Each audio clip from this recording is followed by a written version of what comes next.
passione per il mestiere di costumista e la passione per il cinema sono sempre state ben distinte e nate in due momenti diversi.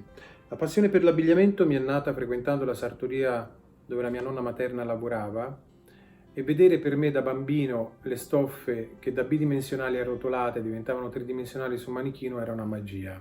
Una magia che poi veramente si è trasformata in un amore potente per l'abito ed ho iniziato a collezionare abiti d'epoca, dapprima trovati in casa, in famiglia e poi con il tempo trovati sul mercato antiquario. È questo lato, è il lato archeologico della moda, dell'abbigliamento che a me ha fatto scaturire poi il mestiere di costumista e che è venuto con gli studi, che è venuto con il centro sperimentale, che è venuto con l'incontro di Piero Tosi. Ho capito che si poteva trasformare in un mestiere questo amore che io avevo per il passato. Non ho mai voluto fare lo stilista, anche se mi è stato chiesto varie volte, non ho mai avuto voglia di affrontare quel mondo, tra virgolette, più effimero del mio, se vuoi.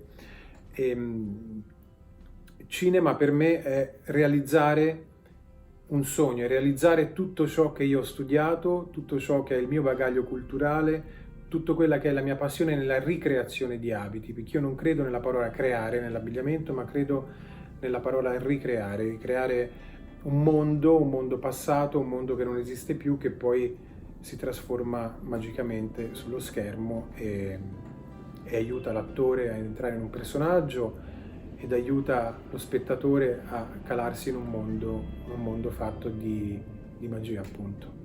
L'aspetto che più amo del mio lavoro è la ricerca, è la documentazione, è lo studio.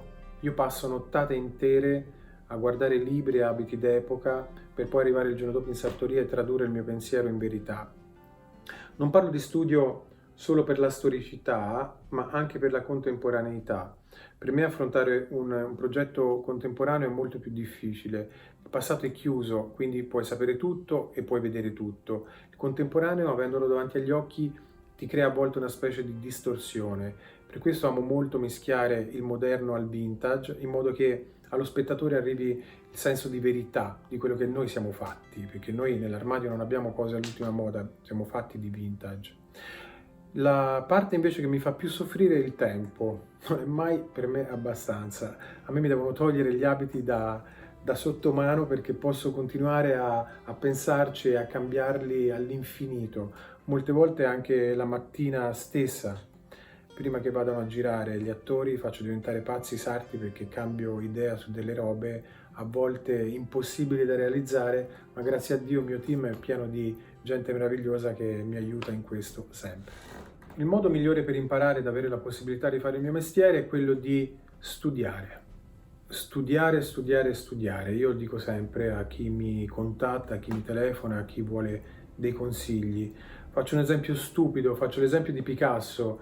Inventò il cubismo, ma non inventò il cubismo non sapendo disegnare, inventò il cubismo avendo delle basi enormi di disegno.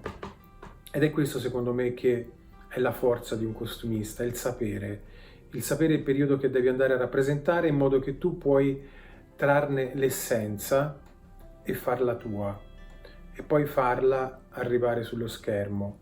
Quindi lo studio è fondamentale, la passione è fondamentale ed è fondamentale non giudicare.